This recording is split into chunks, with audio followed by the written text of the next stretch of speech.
Welcome back, everybody, to the 20th episode of Comic DNA, on which we will be discussing Rex Libris by James Turner, first published by Slave Labor Graphix in 2005.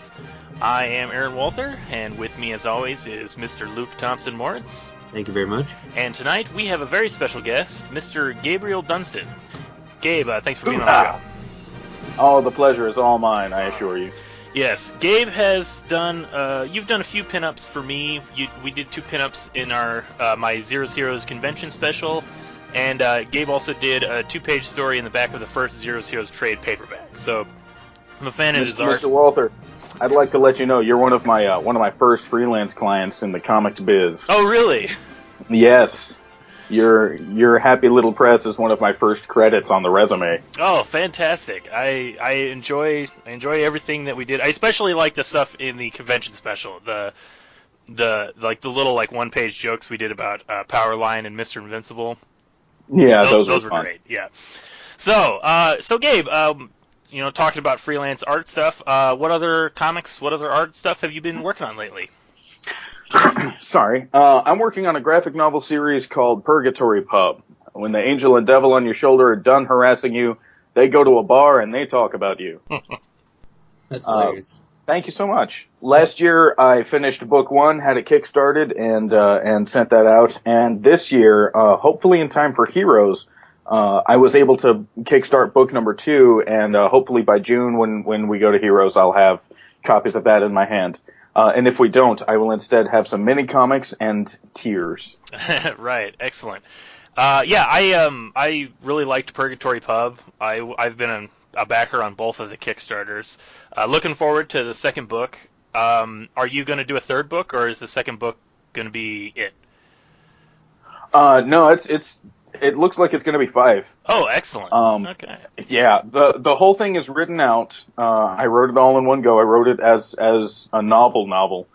Just all the parts where there would be description of the rooms, I left that out because I knew I was going to draw it. Mm-hmm. And then I sat down and mapped out some thumbnails and realistically thought, what could I conceivably draw over the course of a year? And so it looks like it's going to be 5 books. I wanted desperately to condense down to 4 because I have more than one idea every 5 years. Yeah. But book 2, let me tell you, man, book 2 has kicked me in the face. Oh yeah. I'm doing a lot better right now. I'm clipping along, and I've cut myself a lot more slack when I'm drawing, and I have this moment where I realize, oh crap, I've only roughed out 4 pages tonight. I should be doing 6. Or I've only roughed out 2, I should be doing 4. I repeat the mantra, slow is smooth and smooth is fast. Yes. And, so book 2 has 4 chapters. Chapter 1 and 2 went by without too much trouble, and chapter 3 was just a gosh darn nightmare that destroyed me, and I've never felt so burnt out in my life as I did when I finished that son of a gun. Yeah, I saw you post something about that on Facebook, I think. I did not know human beings could get this burnt out on their own personal projects. It happens, yeah. Yeah. Now the good news is I have since recovered. I took some time to get out of the house. Mm-hmm. I need to do some sketching and some character designing for the last chapter and for other parts of the book. My wife is home. Hey, I know, I'm going to leave the house, go to a coffee shop in Raleigh, and just sit there and be out of the house and around humans and draw. And that went a long, long way. Yeah, that's what I hear everybody say. Like, it's important to be consistent with your work, and you gotta always like even if like with me with writing, like instead of drawing, it's still like write every day, just keep working on stuff, but you also have to allow yourself to just sort of take breaks and just kind of like soak up society and the world around you and just kind of like relax and be with people. Yes. Otherwise, yeah, otherwise you just kind of go crazy. Like there's this rumor going around that most comic people are very introverted people who want to stay home all the time anyway. And it's true for a lot of comic artists, but even those artists have their limits. They're like, oh, I'm going out of my mind. And then for people like me and a couple of friends I know, like Chris Schweitzer, Jarrett Williams, these are people who are very extroverted guys who want to be out and hang out with their comic friends and talk comics. And so it's a constant latch yourself to the drawing board, make sure you do work and not go out.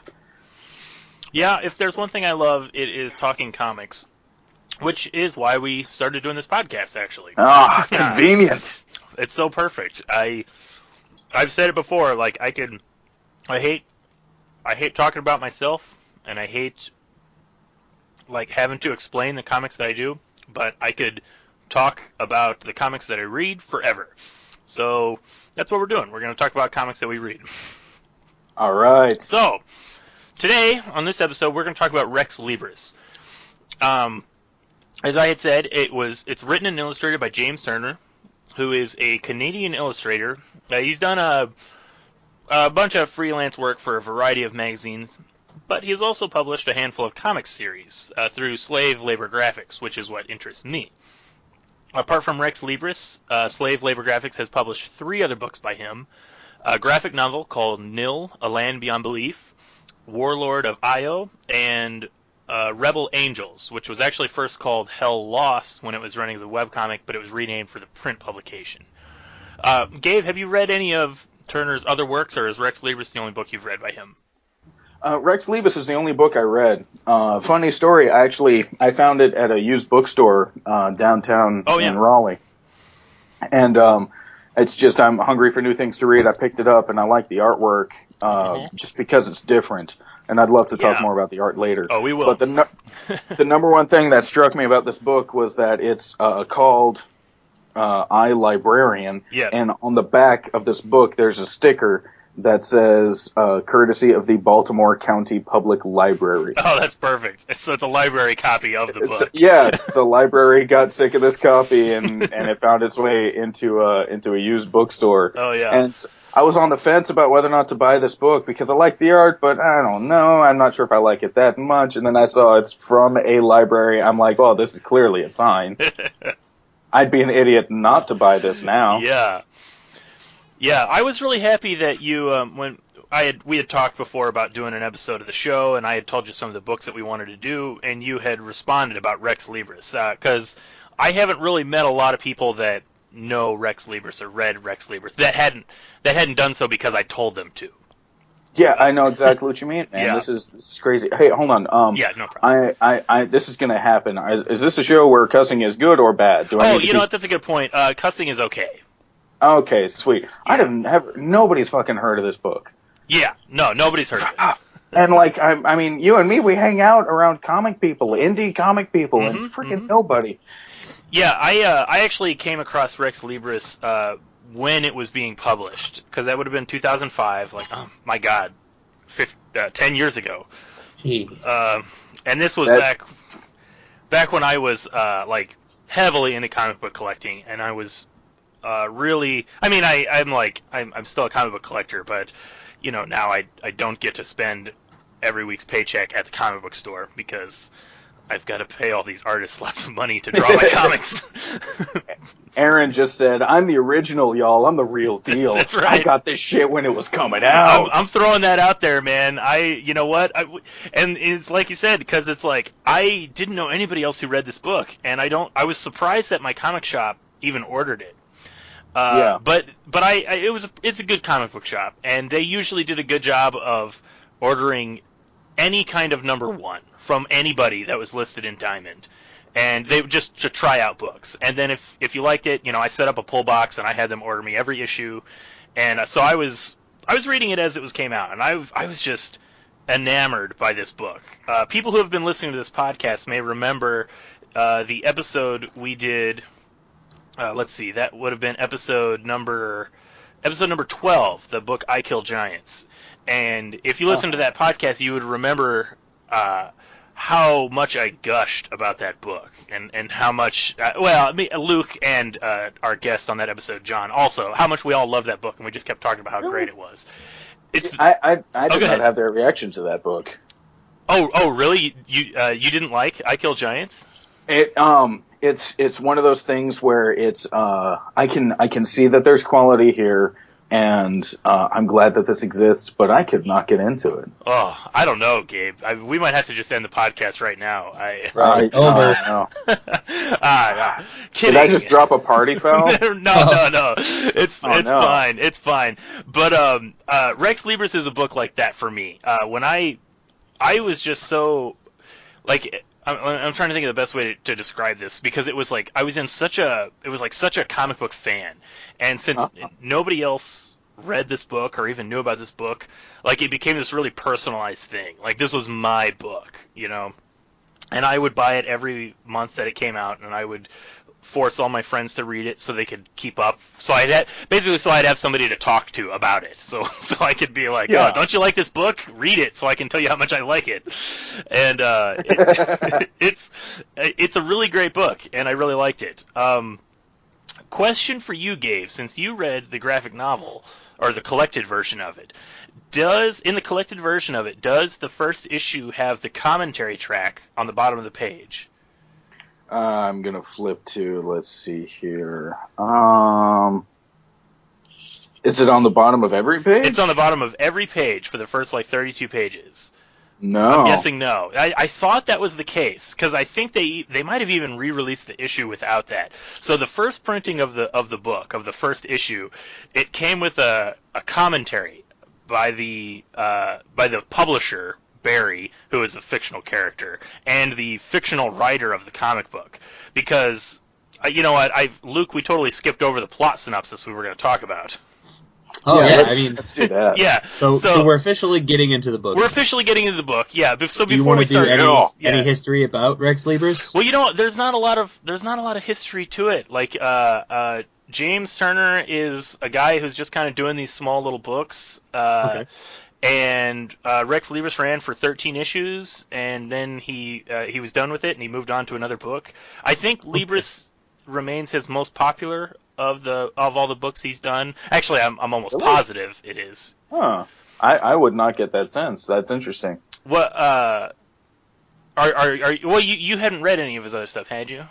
I have not, but I desperately want to. Oh, and yeah. I would like to get into that more later on. Yeah, definitely. I mean, I would recommend all his stuff. I'm a big fan of all of his work.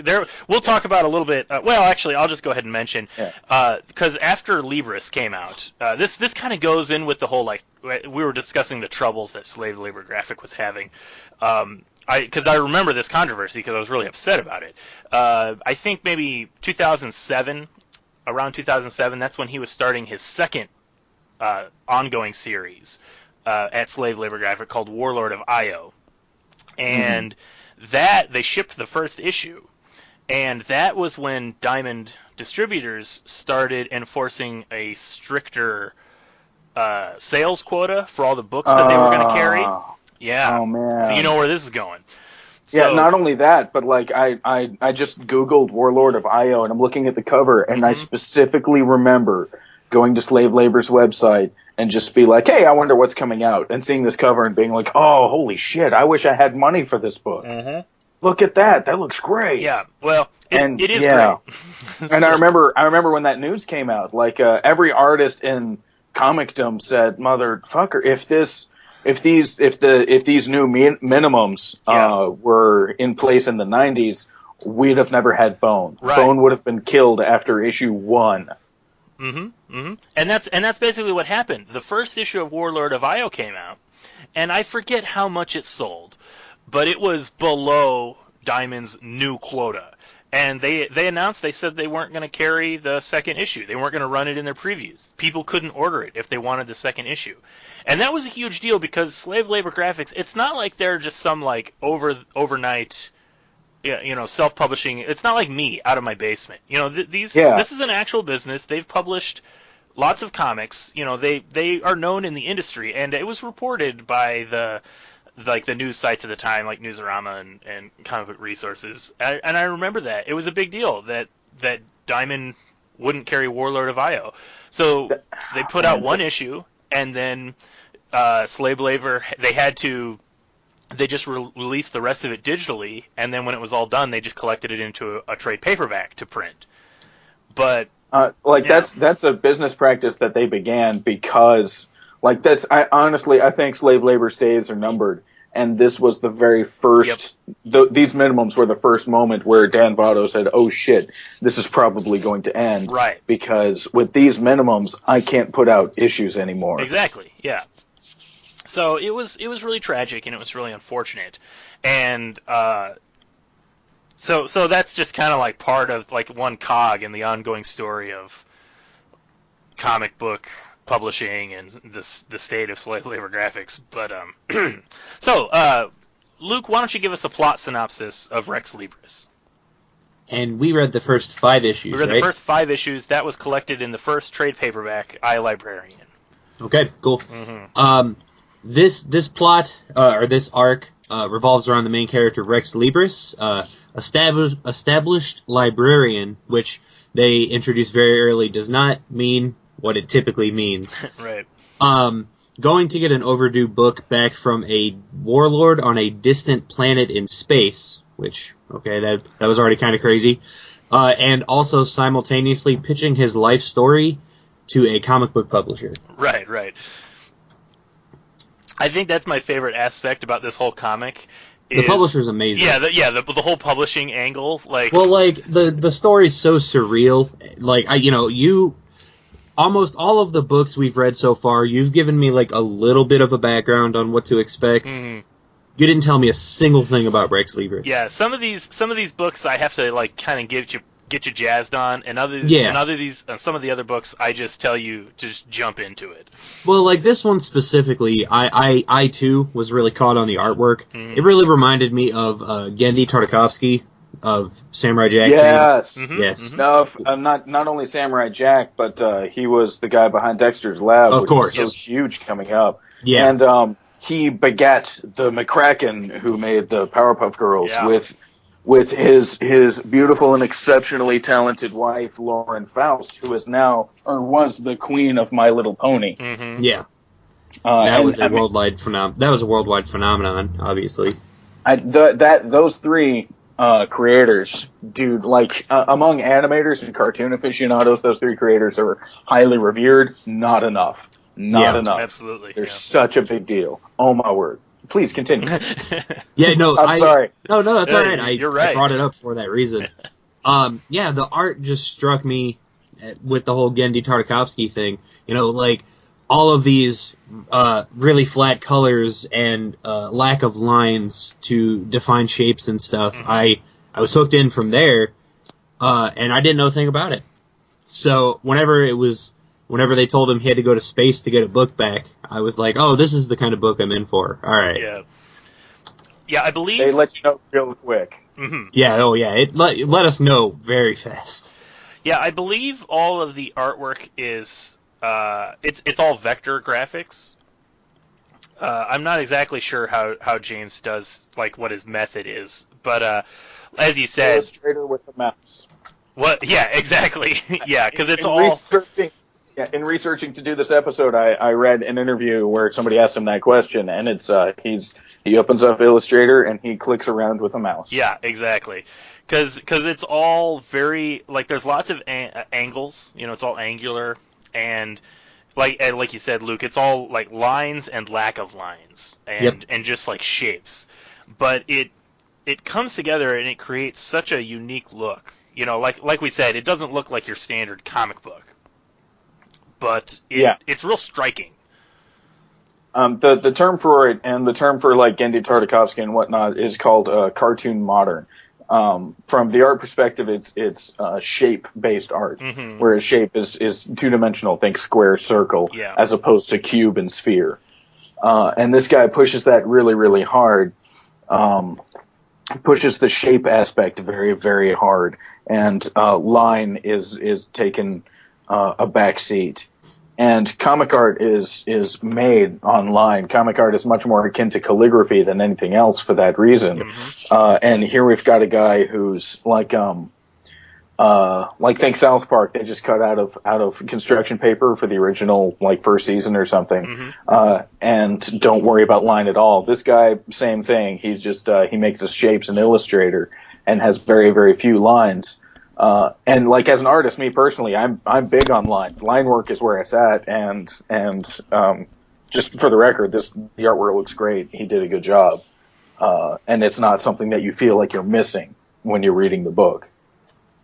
Yeah, I just like really liked how different this book looked compared to like your standard comic book you see on the stands, and like you said, it really just falls into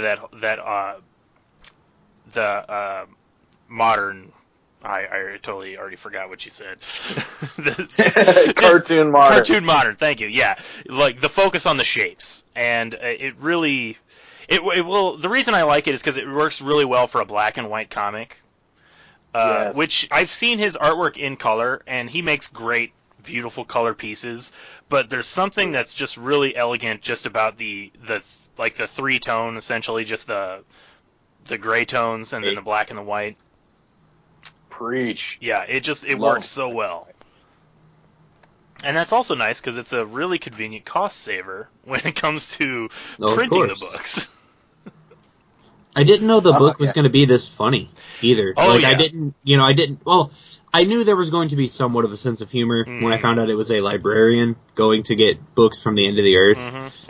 But it was just like so witty too. It was constantly talking about how much smarter it was than other comic books, but also making fun of it at the same time. Like, it was almost overwhelming, but then like right when I was about to get like overwhelmed by stuff, it kind of took a break. So yeah, book Warlord of Io, you said was the creators of the other book, the second book. Is that one funny? Oh also? yeah, all of his stuff is funny. I'm glad to hear that. I've read all of his books, and they're all really funny, and they all kind of have. I think Rex Libris is his most accessible because it's basically like him kind of. This is the closest he's ever going to get to doing a superhero story. That's essentially what this is. This is his most mainstream book because it's him doing like a superhero action story about a librarian action guy. His other books are they're it's not that they're without action, but like there's a lot more like philosophy, and a lot of jokes like are centered around that. Okay.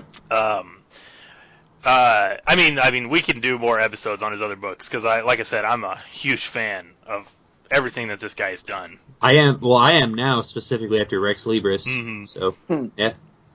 But yeah, I really like what really apart from the art, how striking it is. Like that's just something you notice right away when you see it. But really, what made me love this book was just the comedy gold.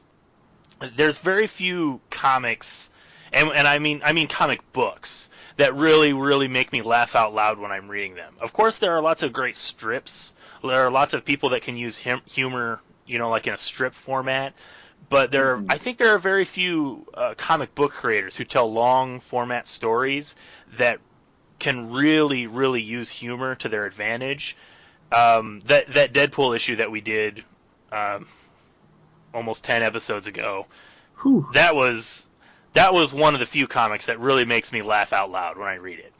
But Rex Libris is probably the funniest comic I've ever read. Like, in terms of like the type of comedy that I really like, I mean, this guy just nails it. I would say that it's very similar to like Monty Python or The Simpsons. I was specifically thinking Monty Python. Well, just in the way, like you brought it up, Luke, in the way that it's like this beautiful combination of high art and low art.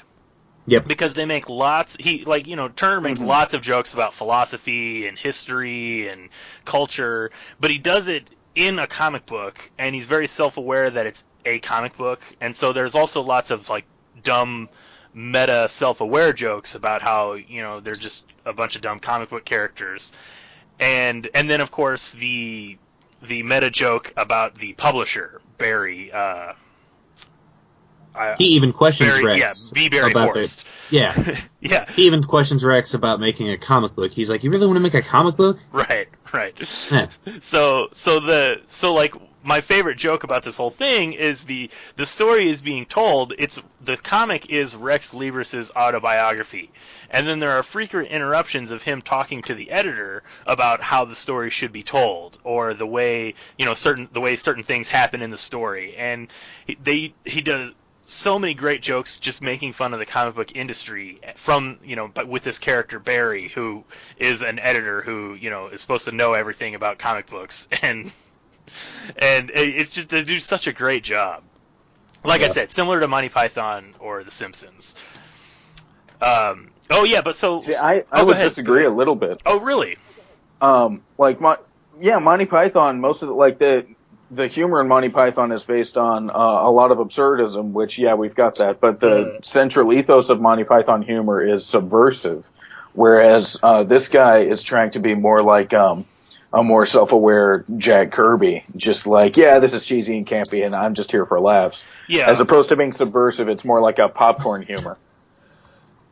Yeah, I can see what you're saying. I still think I would still say that there's kind of a level of subversion to Rex Libris, because it is, like you said, it is absurdism, because it is just sort of like this, let's all laugh at this character who's like a dumb, almost like a superhero type character.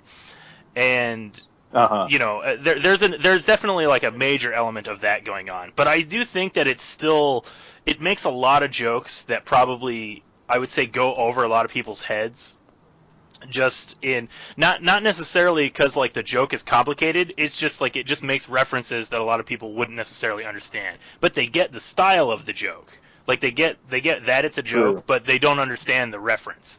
And I would say that's similar. That's the similar thing to Monty Python. Like when Monty Python would make a joke about like Proust, and stuff like that. But the joke really wasn't related to Proust. It's just that they mentioned Proust, and then the joke would be them doing something stupid. And that's kind of the similarity I'm talking about here. I can see that.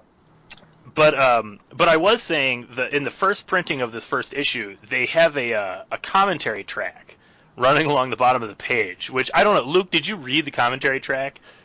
I started to, and it was a lot. Like, it is. You told me that the book was dense. I finished the first issue, and I go, oh, that wasn't too bad. And then I go back and start reading the commentary, and I go, oh, there it is. Yeah. That's why he said it was dense. It's really dense. I mean, the book is pretty dense even without the commentary. But if you add the commentary, it becomes really dense.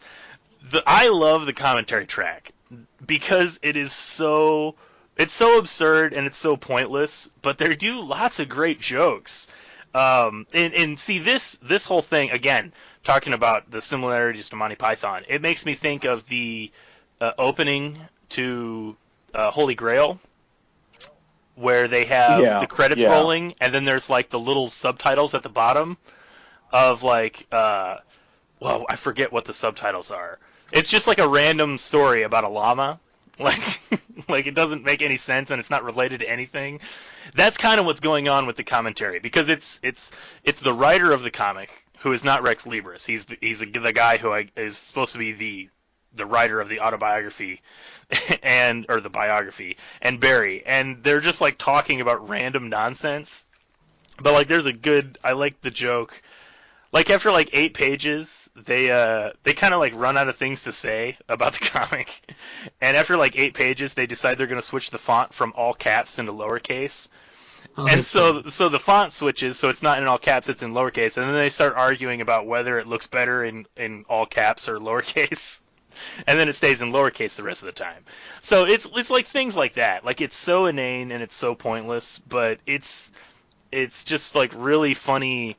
It's a funny compliment. It's a funny, it's sort of that Adult Swim humor of like the length of the joke is the joke kind of a thing. Yeah, that's a definite fine line to walk, because sure. Like the Monty Python joke, it said, "We're sorry, the people who are responsible for the sacking have also been sacked." By the time they said that the second time, I'm like, I'm done with you. The writers Frisky Dingo Mm-hmm. and who are now doing Archer. They were the kings of making the joke a joke on itself. But Yeah. man, they did C-Lab 2021, and Yeah, they there was a screwed lot it of up that. so often and so hard. They did. C-Lab was a gigantor train wreck that I can't. To me, it's unwatchable, and I freaking love the Adult Swim. Mhm. Can't do that.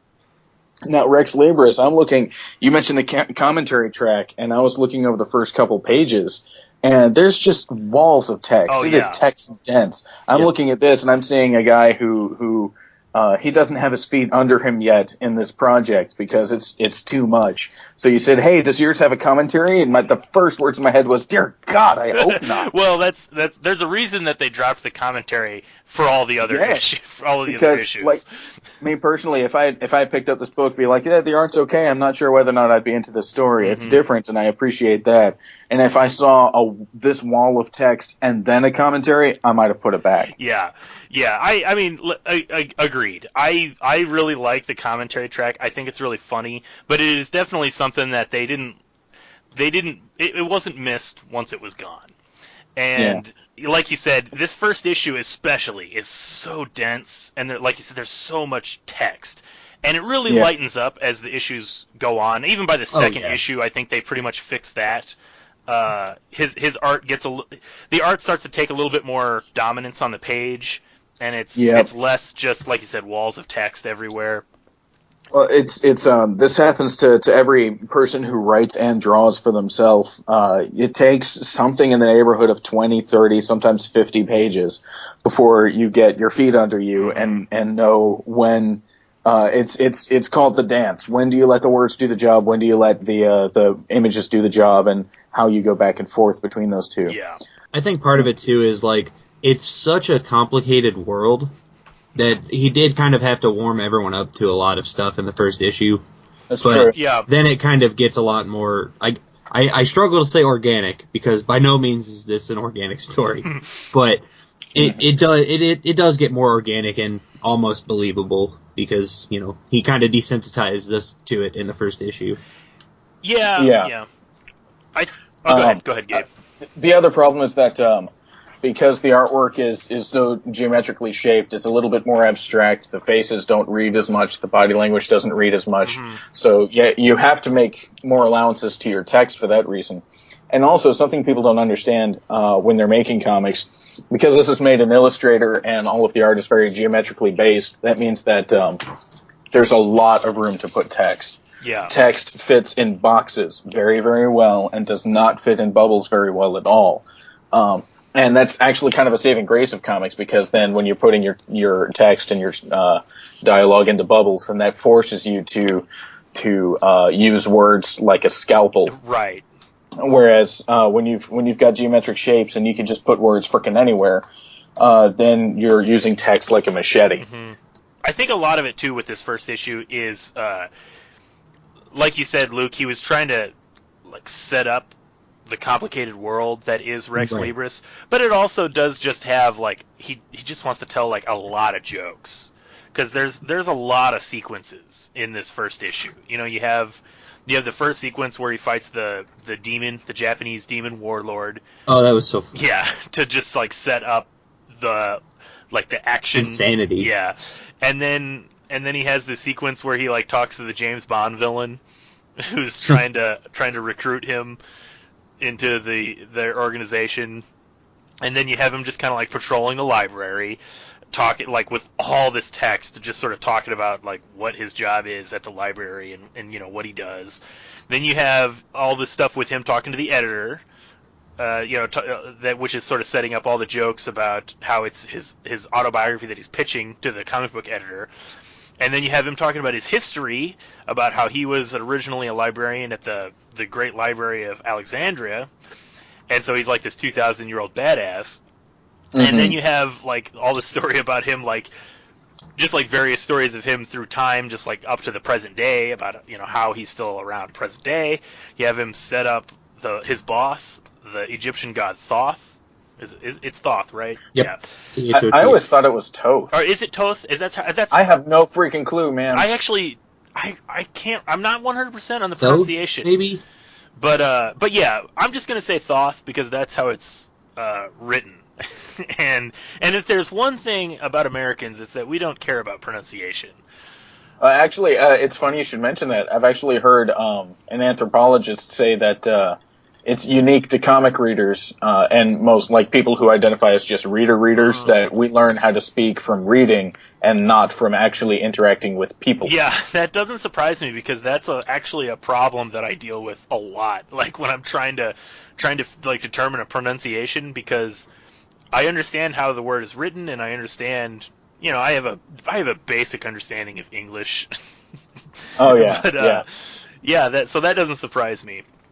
But so you've got like a lot of stuff going on in this first issue, and it doesn't even like it just all this stuff happens, and then it just sort of ends with the whole like, okay, now you got to go deal with this warlord conqueror Vaglox out in the galaxy. Go get this book back. So that's like it spends 32 pages or 28 pages. That's another thing too, is that it's a dense book. It's also a big book. Like the average Marvel DC comic is going to be like 22 pages. And this is 28 pages of solid story and then like a few pages of extra joke material in the back. And that's all just like setting up for the story that you're going to read in the next 4 issues. I think this is like the large blocks of text notwithstanding. This is very, very well done. Mm-hmm. The number one thing, like especially Aaron, you could probably relate to this. When you're trying to pitch somebody your book, you have to prepare their expectations immediately. Mm-hmm. Something I've noticed, I've been listening to a lot of stand-up comedy while I've been drawing. Sure. And a lot of stand-up comics aren't telling any freaking jokes. They get on the stage, they are angry, and they start preaching. Mm-hmm. But because they're in the context of a comedy club, people will just inject their laughter because they're supposed to. Right. So the expectation is where so much of the success came from. And this guy let you know exactly where your expectations needed to be as quickly as he could. And high five to this guy for that. Oh, absolutely.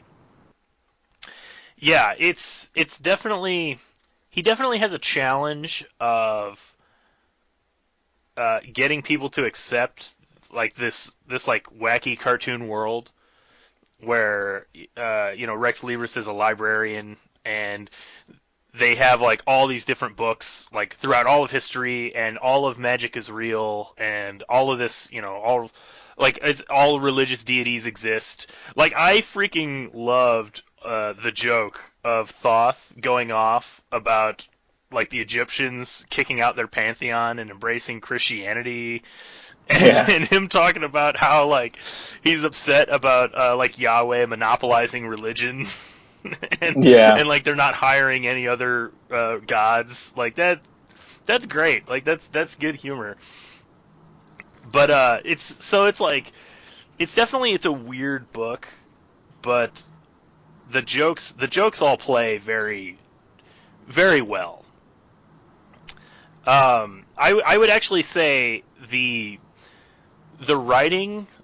This is going to get into like some serious esoteric nerd talk, but do it. I would actually say that James Turner. Part of the reason I like this book so much is that James Turner's writing reminds me so much of a guy by the name of John Swartzwelder. Are either of you two familiar with John Swartzwelder? Nope. No. I wouldn't expect so. John Swartzwelder is probably the greatest secret weapon that The Simpsons ever had. He's written the most amount of episodes for The Simpsons. I believe 59 at the last count. He basically is like the reason that The Simpsons is as amazing as it is. And I know that's actually a debate, but the point is John Swartzwelder has probably had the most influence on that show more than anybody else, maybe even more than Matt Groening. And and Swartzwelder, just for the record, Swartzwelder was writing for the show mostly during the 90s for like the first 9-10 seasons when it was good. But after Swartzwelder kind of slowed on The Simpsons, and he eventually hasn't really done much work for them at all, he started writing like a series of short books about a sort of like hapless, completely not self-aware private detective, and the books, they're books, they're not comic books, but the writing style reads almost exactly like Rex Libris. Like there's just this type of humor where it's all very deadpan, and like all the absurdism is all spelled out very clearly, and all the characters don't react to the absurdities like you would expect them to because that's the joke. And I'm a huge fan of John Swartzwelder. I haven't read all of his books. I've read, I think, only the first 4, and he's probably done maybe a dozen by now. But that is just sort of like a little esoteric mention. Sidebar. Yes, a little esoteric sidebar.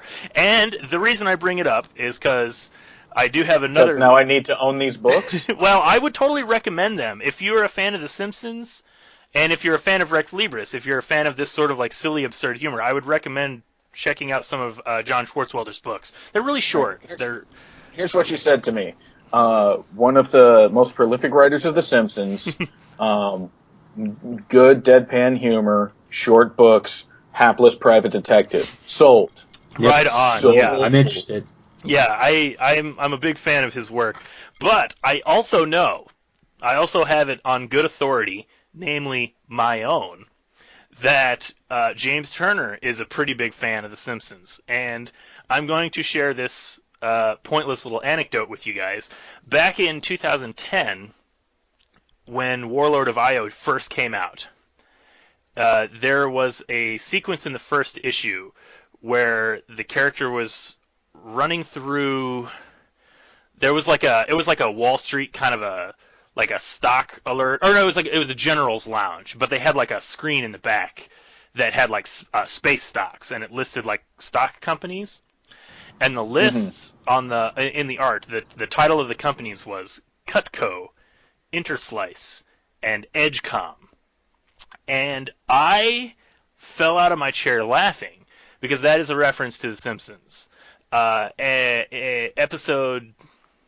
One of the episodes in season 9 called Das Bus. That's the episode. I don't know if you two. I know, Luke, you haven't watched Simpsons. Gabe, I don't know if you ever watched The Simpsons.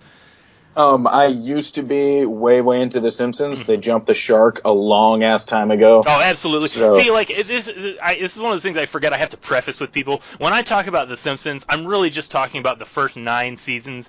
Maybe I kind of grandfather season 10 in just because, but really, like, 9 is sort of the cutoff. Maybe even season 8 if you want to start really arguing. But anyway, the point is, in this season 9 episode, that's the episode where the kids are part of the like model UN, and they get trapped on an island, and then they reenact Lord of the Flies while they're on the island. Okay, the B story of that episode is Homer decides to set up an internet company so he can make money on the internet, even though he has no idea what the internet is. Something enterprise. Yeah. So he comes up with the name CompuGlobal Hyper Meganet.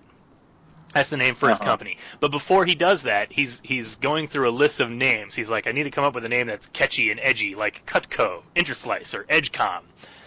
So that's the reference to that. And I fell out of my chair laughing because I recognized it. I knew what it was because I have a huge nerd encyclopedic knowledge of like the first 9 seasons of The Simpsons. And I actually, back in 2010, I sent an email to James Turner. Probably maybe the first time I ever contacted a creator. Maybe the only time I ever contacted a creator, just blindly, like just cold, just to tell them I liked their work. And I just contacted him and said, I loved that you made that joke. It was great. And he responded and he said, yep, I love The Simpsons and I'm glad you got that reference. And so that is the proof I have that James Turner is a fan of The Simpsons, even if you couldn't tell just from reading the book and just the style of the humor that's in it. Oh, man. Hey, Luke, you know what Aaron just did? That was a huge sidebar. That was a huge. I am the original nerd. Look, I liked it before all of you guys did. I told you when we started this that when I read this book, I considered it my book. I was there before all you bitches. and more people need to read it, but they just need to understand that I read it first. So that means I'm better than them. As long as that's out in the open, we can just end the pod. That's the episode name of the podcast. I read it first. There we go. Awesome. Yeah. But anyway, so enough about me and how great I am, and how much of a more hardcore fan I am than everybody else. And Let's so talk there about could Rex ever be Libris. enough of that. There's never enough of me. Yeah, so let's talk about more of Rex Libris. Oh yeah, that book we're doing this podcast Book for on. the podcast.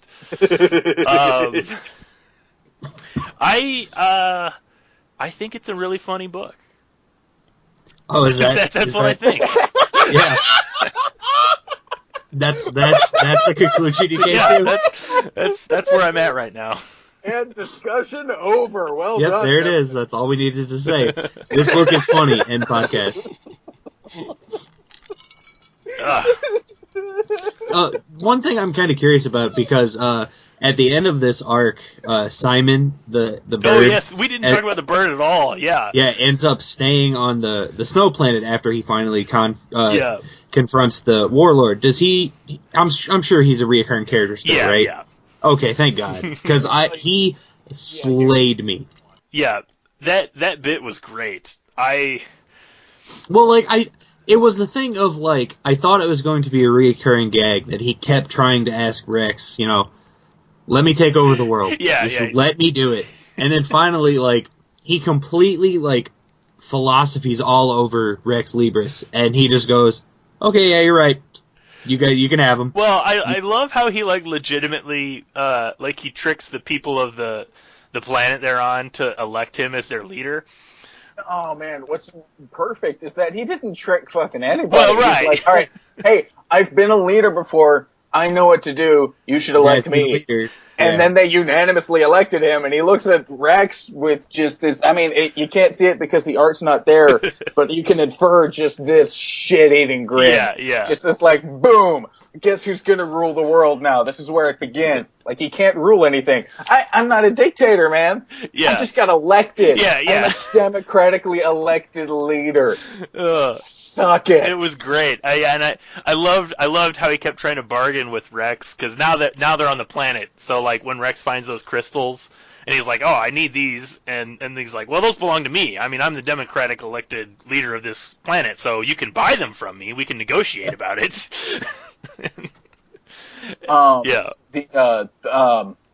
The snowmen, the snow people, what were they called? The pseudopods or something? No, that was their leg appendages. Whatever. Yeah. A, funny as hell. B, it's one of the greatest works of comic book pseudoscience I'll ever read, ever. Just like they're at absolute zero here, they must, their electrons can move, blah, blah, blah, Mm-hmm. they run on ionic energy. And then just like Rex is all just talking out loud and making assumptions. Right. And there's this diagram, it's a snowman with a compound eye in its head, a thorax, and clearly its brain is kept in the protective shell in the abdomen. Okay, I'm done. And just without having that look at the camera, womp womp, like, I think the second Austin Powers movie when they said, time travel is tricky, we're not going to talk about it. Right. And they look in the camera and say that shit. He stopped just short of looking in the camera. He's like, I bet this is how it happens. And now that's gospel and that's what's happening. Right. Well, even the bird is like, you're leaping to a lot of conclusions there. And he goes, that's just basic comic book science. Yeah, it's just shy of looking at the camera and going, womp womp, but calling out the joke. You have to call out your own joke in that particular area. Of course. I don't think that was my favorite issue of the 5, but by all means, I think it was the funniest. When he finally landed on the snow planet, and that whole entire issue just... I loved the joke. I loved how, like, he kills their leader. Like, my god, that was so funny. He kills their leader, and he can't figure out if they're going to attack him or not, because they can't communicate. And their guns don't hurt him. They're massage guns or something. Like, well, I'm sure they would fuck up another snowman, but they don't do shit to somebody who's got a skin and a skeleton. Exactly. Oh, of course. Yeah, so, like, there's this, like, it's like it seems to go on forever. It's like a 3-page sequence where he's, like, trying to, like, figure out, like, oh, are they trying to communicate with me? Maybe giving me a massage is their way of communicating for all this stuff. And then you do see what the snowmen are saying to themselves. And they're talking about how, like, this monster fell out of the sky and they need to kill it, and none of their weapons are useless because they bought all these, like, black market guns. Yeah, And, that's great. But I would say that their weapons work perfectly well because the black marketeer who sold it to them assumed that they were trying to shoot other crystalline snow people. Well, exactly. That's what it was. It's just that they just have no effect on Rex. And Right. so, like, then you have this sequence where they finally figure out they can just attack him, and they're fighting, and he kills a bunch of them. And you get the great sequence where Simon the bird takes the gun and just like goes crazy and just starts. I love that was a reoccurring foreshadowing thing in the earlier issues too, about how Rex just kept reiterating, "Don't let Simon have a gun." Right. The last time he had a gun, I got shot or something, and then of course, in true fashion, he gets a gun. Right, and he shoots Rex. And they even say Rex is like, "This is why I didn't let you have a gun," and he's like, "I killed at least 4 of them." Yeah. Yes.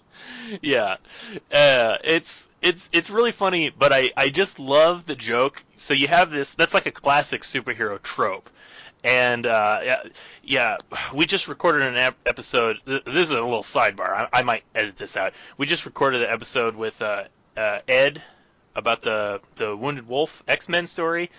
And I was hanging out with Ed last week at Planet Comic-Con in Kansas City, and he says he really likes the podcast, but he says I use the word trope too much. Well, God, you've used the word trope so much. I use the word trope a lot. Well, you can suck it, Ed, because I'm using it again. Because use the word archetype. Yeah, there you go, archetype. Whoa. Yeah, we'll switch to archetype.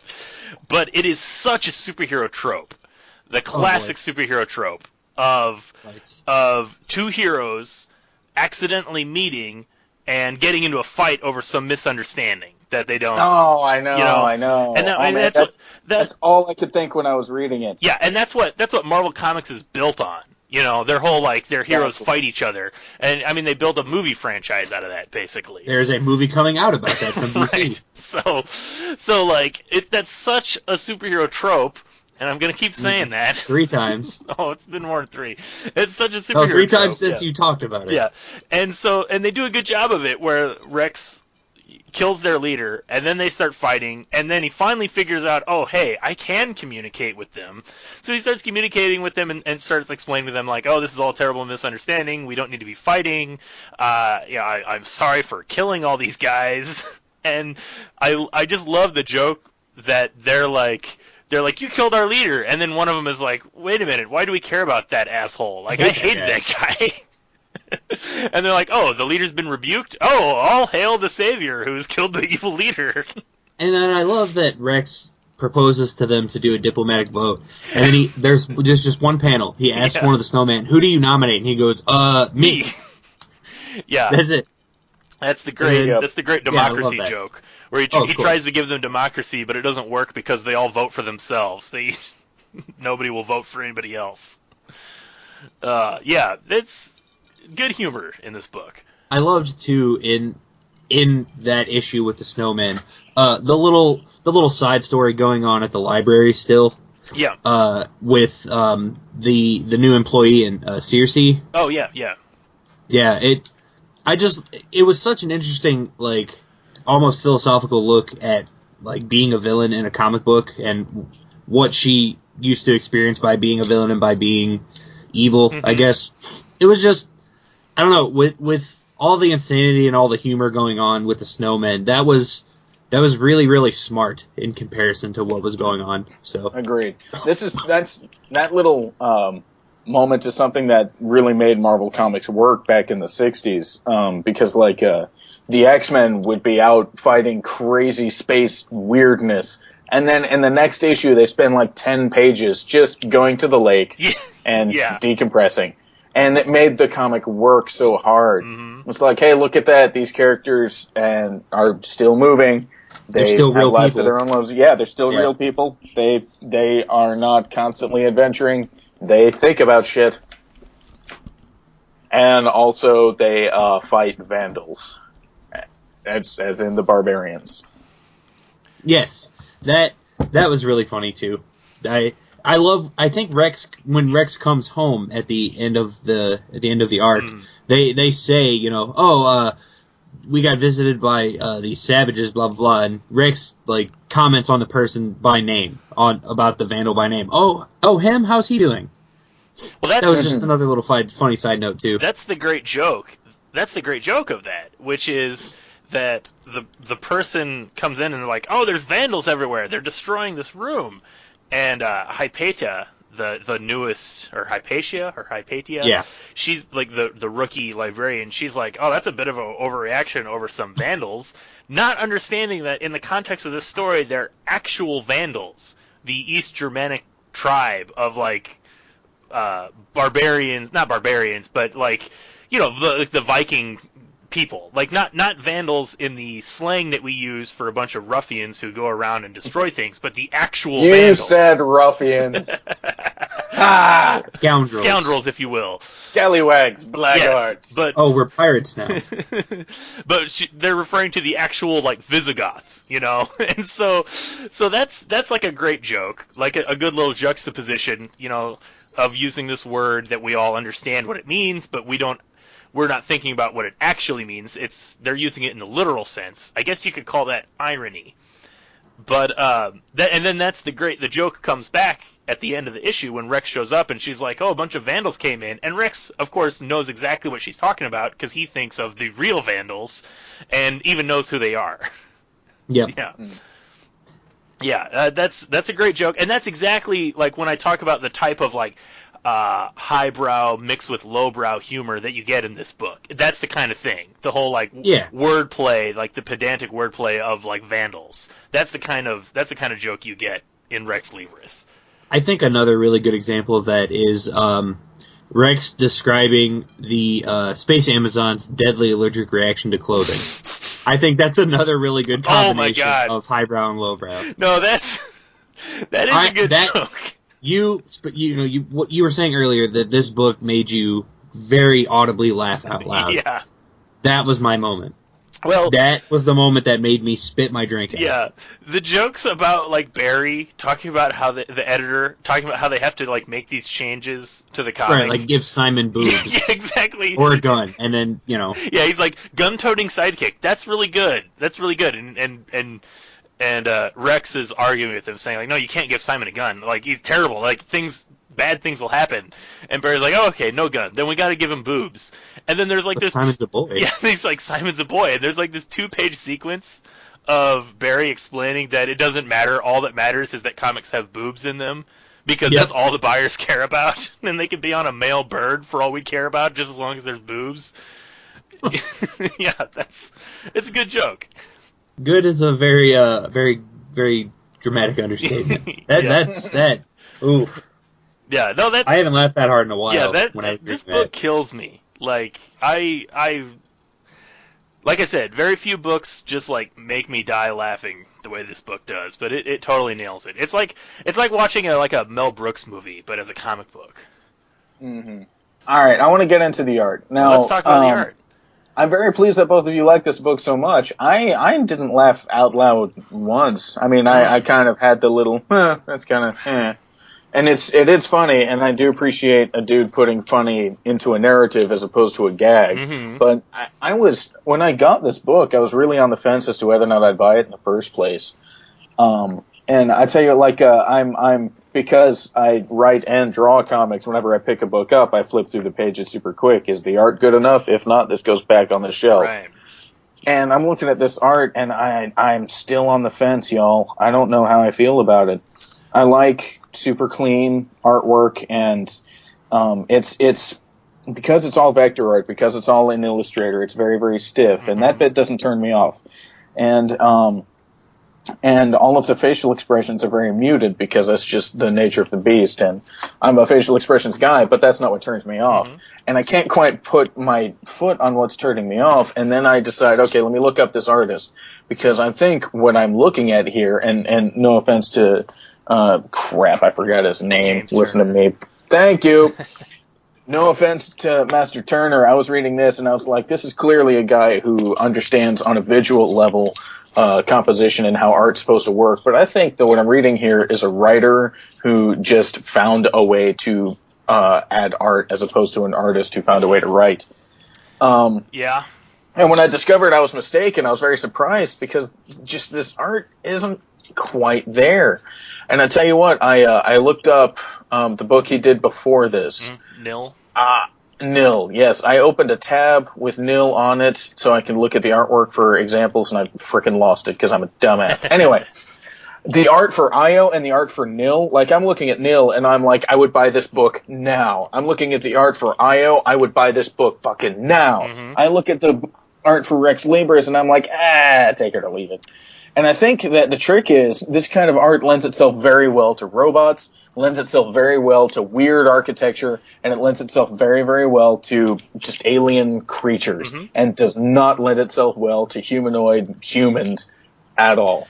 That is an excellent point, which you just brought up, and I think I like unknowingly understood, but didn't really like understand on a conscious level. But when I was talking about like the difference between Rex Libris and his other books, and how I said Rex Libris is kind of more mainstream because it's basically like him doing a superhero book. Yeah, you are 100% correct. In all of his other books, none of them have human characters. Nil is like this fantasy land with like robots and like little monster people and demons, and they're all. And it looks badass. Yeah, it's great. I love Nil. I also love Nil because it's all about nihilism and that sort of philosophy. So, and it's really funny. It's as funny as Rex Libris. And Warlord of Io is about aliens. So it's all like weird alien creatures. The main character is kind of a humanoid. Like he's a cartoon character with like big eyes. Like he's supposed to look like a sort of like a humanoid, like almost like a Disney cartoon character. Mm-hmm. And then his other book, Rebel Angels, is all demons. It's all about the demons in hell have a revolution to overthrow hell because hell sucks and they don't like it, which is a good joke. But that's a good joke. So it's non-humanoid characters. You know, it's all like each being is a unique being. You know, they all look different. And you are absolutely correct. Rex Libris is the only book out of everything he's done that has humans for the main characters. And I can see that as being a hurdle. Because as you say, like the expressions, this art style, it doesn't lend itself to like acting in the art. And so like facial expressions are really hard. I don't want to necessarily say really hard, but you're limited in what you can do. Yeah. And all of the figures are completely like the cover of the book is supposed to be an action pose, but no part of me feels that action. Yeah, it's a stiff pose. It really has his style kind of has a and I do think this is intentional, by the way, but it definitely has sort of like an old school like propaganda style to it. I think a lot of his I've seen a lot of his art, and it kind of stuff like that will crop up throughout various parts of his series. I mean, like that's actually like a running thing in Nil and Rebel Angels, stuff like propaganda. And so, like the cover of Rex Libris definitely kind of has that, like it looks like a propaganda poster, you know, something that you might see in the 40s. Yeah. So yeah, I definitely get where you're coming from in terms of like the humanity or lack of humanity in Rex Libris. It's not the strong suit. This is not where I like I'm looking at Nil, I'm looking at Io, and I want those books in my hands right now. This book right here, I'm like, does it go back to the used bookstore, or do I just keep it on my shelf? I don't know. Yeah. But the other books in my hands now, I want them. Why aren't they in my hands? Yeah. The other thing I want to talk about is whenever I'll go to different areas and talk making comics with a lot of people, a lot of different age groups. I used to teach last year. I taught cartooning at a local art center, a class for kids and a class for adults. And I was at this high school recently with a buddy of mine, and we're talking about making comics. And somebody says, "Hey, if you're a writer and you want to make comics, what's your suggestion?" And something that I tell everybody is learn how to motherfucking draw. You have no excuse. Yeah. None whatsoever. If XKCD counts, not only counts, but is one of the richest fucking cartoonists in the world, then you have no excuse. And so I'm looking at this book, and I'm like, this guy didn't even draw with a pencil in his hand. And after looking him up, it's very clear that he can. Yeah. He's a conscientious artist, and that all of this was a choice. But this dude just opened up an Illustrator file and moved his mouse around. Jonathan Hickman is a comic writer, but he taught himself to draw just enough. And he became a graphic designer to pay the bills. And then he put out the Nightly News comic, which was just a visual revelation. And it's just a badass story. And motherfucker did not draw very much in it at all. And on top of both of those, freaking, what was his name? Brian Michael Bendis. Yeah, Bendis. Also, not an artist, but he wanted to be a comic writer. And his books aren't going to get made unless he drew them. And that dude sat down with a pencil and forced himself. And every time somebody says to me, oh, I can't even draw a stick figure, bullshit, I'll punch you in the throat. It's a circle and 2 lines, yes you can. Order of the Stick made how many hundreds of thousands of dollars on Kickstarter? Yeah. Order of the Stick, come on. So I'm reading this book and I'm thinking, this is the great testament. Oh, I can't draw? Bullshit. Click a mouse a couple times. You can make a story. It probably won't be as well composed. If you're not as well practiced as Master Turner here. Mm-hmm. But like looking at Rex Libris, I'm thinking, you have no excuse, learn how to make images. Now looking at Nil and Io, then I'm thinking, nope, this guy's got talent, you're not going to draw like this guy. But looking at Rex Libris, yeah, you could do this. Come on. Yeah, I do completely agree with your central message there, which is that anybody who wants to make comics, even if you just want to be a writer, you have to be an artist. You yes. have to be an artist. Even if you're not as good of an artist as the guy who's drawing the comics you're writing, you have to approach it as an artist. You have to approach your script writing as an artist. You have to be able to think about the page as an artist. And that's a tough thing for a lot of people to wrap their minds around. I don't think it should be as tough. I think a lot of people make it harder than it needs to be because naturally I think like creative people are all pretty self-conscious about the stuff they do. I mean, the artists that I know that are freaking amazing that should be like millionaires based just off their art, they are all self-conscious about the stuff that they do. And they're afraid to even put their work out there. And I'm like, motherfuckers, like if I could draw like you, I would be... I'd have so much work done, but it's just kind of like the way it is. But everyone is their strictest critic. Yeah, absolutely. But yeah, I agree in the sense that there really is no excuse. There's so many resources available. Yeah, exactly. Like you can make it work. Mm-hmm. I agree. Yep. So I think that's everything I wanted to talk about here, Rex Libris wise. Good. This guy, Turner, like, I'm one of my favorite comic artists. My favorite guys are the people who write and draw. And, I'm drawing my favorite, that too.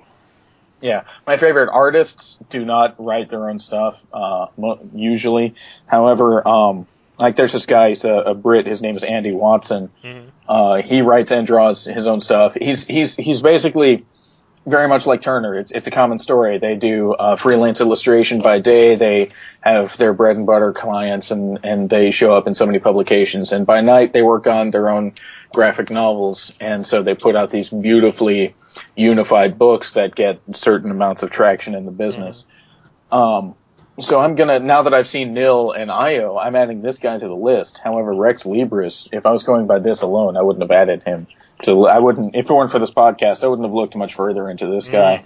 And I'm so glad that I did, because I realize now that Libris visually is not his strength. I have to say, I mean, not that I disagree with what you're saying, because I do agree that the unique thing about Libris compared to his other work is that it's human characters, and I do agree that facial expressions are not the strongest suit in this kind of book. But ultimately, I have to say it doesn't bother me one iota, because the strength of his comedy, it's not visual. It's not a lot of visual comedy. It really is in the text. Mm-hmm. So I totally get how somebody could be turned off by that. I totally get, especially as an artist, I get how you could be frustrated by that. But I have to say that it really doesn't bother me one iota. Well, so I guess it's pistols at dawn for me and Gabe. all right, but before anybody dies, I've got to ask some questions. These are burning questions. All right. I didn't realize that this guy was Canadian. Mm-hmm. I had him pegged for a Brit. Both of you, did you know going in he was Canadian? Did you find out after the fact? Did you guess? Found out right now. It's something I found out after I looked him up. After enjoying his work, I would have had no idea just judging the book. Although, you know what? Now that I think about it, one of the editorials, like at the beginning, I don't know. Does the trade paperback have like an editorial by the editor at the beginning of each chapter? Yes, however, there's enough wall of text in the book itself for me to just be like, you know what, I'm not reading that. I understand. I can't remember if it's in the editorial or maybe in the audio commentary in the first issue, which either way, it's very easy to understand why somebody would skip that. There is a reference, I think, to somebody being Canadian, because there's a reference to a type of snack treat that's only available in Canada. And he basically, like, the joke they make is that anybody outside of Canada, like, the joke they make is that while enjoying this book, you should be eating this treat, and therefore anybody outside of Canada will not really be able to enjoy this book like a true Canadian. Yeah, you're right. I do remember that now. So that joke is made somewhere. Maybe it's made in the book. I don't know. But yeah, I didn't really know until I looked it up. Okay, now I asked that question, this question. Rex Libris, he's got a lot of phonetic language written in there. What is his voice in your head, man? What is this guy's... I'll tell you, I have a very specific voice in my head. Do it. Did you ever watch the show Mission Hill? Yes! All right, then you know exactly who I'm talking about. Gus, the rough, gruff, gay diner owner. That's the neighbor. Yeah, I think. Yes! You're absolutely. That's the voice. Hold on, give me a second. I'm flipping to a random page. Yeah. Let's see here. You fellas is escaped serfs, ain't you? Well, hold on there. What happened to this progenitor? That's it. That's exactly it. That's the You voice. feel that? Vibrations in the ground. No, a buzzing, making my hair stand on end. I'd swear we was atop an incredibly powerful telluric energy hub. One question I have, now that you've brought this up, all of the various things that he talked about in his backstory, like being from the Library of Alexandria and whatnot, do you picture him having the same voice then as he does in the current narrative? That's an excellent question, because they have a flashback where he's a British man. He's like a musketeer. He's like a Sherlock Holmes character. And that's phonetically written to him being just like some kind of hoity-toity dude. Exactly. Crap, I'm looking for it right now. Like the voice that came out of... Here we go, let's see here. By the by, have you seen Dr. Myron? I seem to be bleeding rather profusely. Like, I'm reading this book, and this flashback just gives me horrible whiplash because his voice changed so dramatically. Yeah. I don't understand anything anymore. If his voice stayed consistent, then I would die laughing thinking about somebody in the very first Alexandria being like, yeah, I am a member of the Academia. It's a good time. Good work. Okay, now grab on. I'm going to give it another go. You're like, yeah. And just if they stayed that way forever, it's a layer of comedy that I'd really appreciate. Yeah. But then we skip, and I'm no officer. You know damn well I got this uniform at a costume shop in Delhi. Yeah. I love... See, that's part of the appeal of the character is sort of like the mysterious backstory. Well, not the mysterious backstory, but I was gonna say that sort of like mixing of high art and low art of like as a librarian, he's he's presented in modern day as this kind of like this rough, gruff, kind of like bullet head kind of guy. You know, like the way, even phonetically, the way the dialogue is written out is he says dis, D-I-S, instead of this. Like, you know, that's how he pronounces it. Which... Yeah, and it's not even consistent, because sometimes he says T-H-I-S. Yeah, exactly. So it's really just in how... like how the dialogue kind of comes out. But, you know, like, he says, so I says, S-E-Z, you know, screw you. Things like that. So, like, he definitely is meant to have this sort of, like, lowbrow kind of appeal. But then the joke is that he's a librarian, and he's, like, the most read guy on the planet. And he's read every book in the library, and he, like, knows all this useless information, and he's a pretty smart guy. So that's just sort of that juxtaposition of that. But I really like the sort of like the explanation of why that is, which is, I'm trying to flip to the page here, where they explain, like, he has the machine that, like, the cultural transmogrifier. Yeah. Which basically, like, sets him, like, from, like, ancient Greeks to modern, you know, postmodern life. And so, like, I think the reason that joke kills me is because, like, the way he's presented as sort of like this gruff, like, almost like Fantastic Four's, like, The Thing, like Ben Grimm style tough guy, it's like, that's what the transmogrifier sets to be, like, the average modern day man, which is sort of like this lowbrow idiot kind of a guy.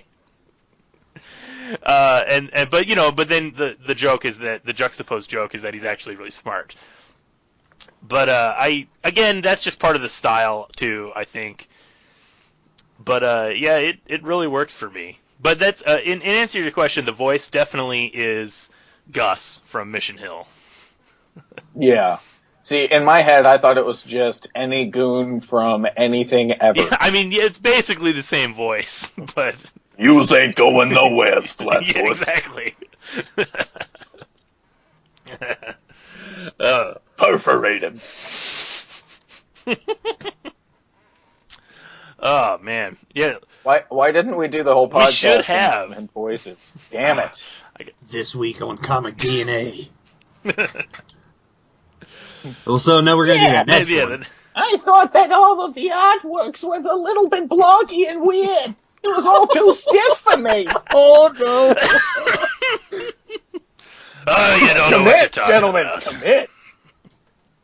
Oh boy, my head hurts now. I've been laughing too hard. Why don't you go take a long walk off a short pier? But be sure to bring a jacket. It's cold outside. And if you get in the waters, the hypothermia will take you before drowning. Don't you worry. Oh, Lordy Lou. Oh, You'll feel boy. cold for all of 10 seconds, and then you won't feel anything. Shut up, yous. You ever wake up from a cold and your eyes are closed shut from all your eye crusties? And you think to yourself, oh shit, am I asleep or did I go blind? That's how you die in ice water. Oh boy. Oh God, you're killing me. So, remember that book we were talking about? Nope. I do not. Nope. We've moved on to the voices part of tonight's entertainment. Fuck books. I just like cartoon voices. What can I say? I like cartoons.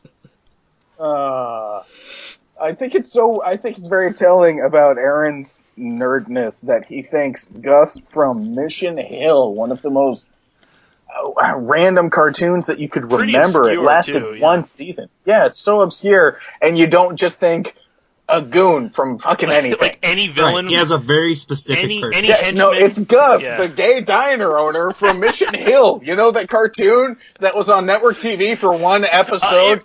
Produced one season and then went to Adult Swim for that one season before Adult Swim was a thing? It ran 2 episodes, thank you very much.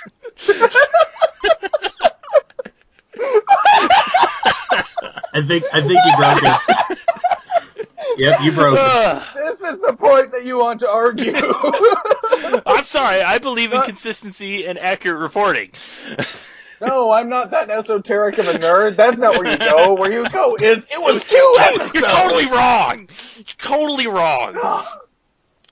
Man. Well, if you must know, and I know that you must, Mission Hill was created by Bill Oakley and Josh Weinstein, who are also 2 of the greatest creators who worked on The Simpsons. They were the showrunners for seasons 7 and 8, and then they moved on to create Mission Hill, which went absolutely nowhere.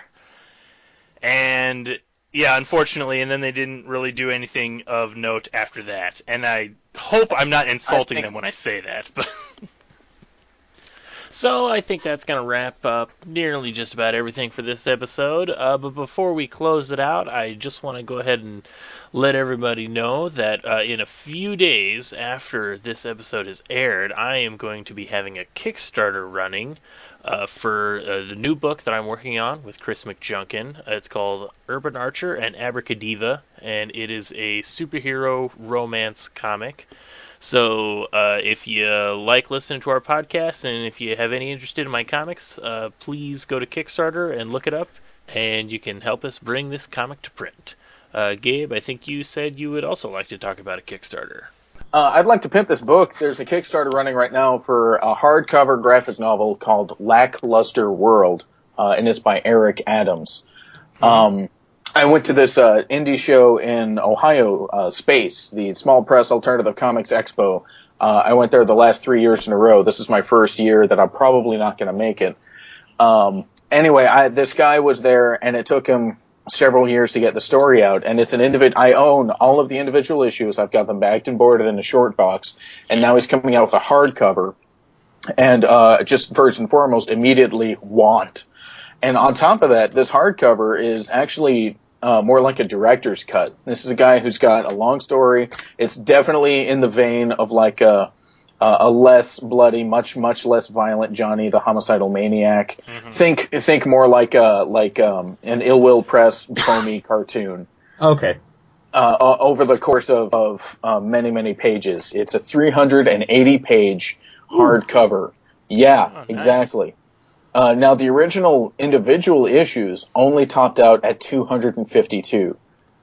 Okay. So this guy just took a good long look at his story, added a bunch more pages, rounded out, and he's putting 30 pages of extra content and sketches. It's black and white, grayscale. It's done by hand. The artwork is beautiful. I love it very much. Now, this is the first thing I say to this guy is like, wow, so you were really influenced by Jonah Vasquez, because I see a lot of that artwork here. And he says, man, everybody says that to me. I need to find out who this guy is. It's like, wow, really? Oh, okay. Yeah. So please, there's not a pitch video, so you have to do some reading on the internet. I know it's crazy, but go to Kickstarter, look up Lackluster World.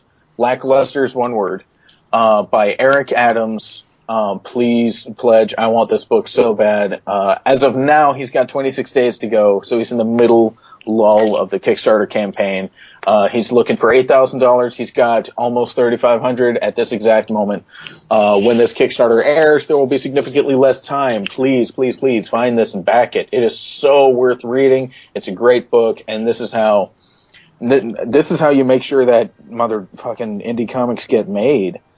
So, yeah, Lackluster World, do it, or I'll just shout at you like a crazy man. I'm looking at it right now. It looks good. I'll have to donate to it. Otherwise, Gabe will shout at me like a crazy man. I will just yell and scream and cuss and spit. Yeah. It'll be this so will benefit too, because we could potentially do that on the podcast. Yeah. I'll do it in voices. Oh, please. You rotten bastard! You didn't look at the book? So I says to the guy, I says you donated about $20. You is a worthless piece of trash what don't look at this book.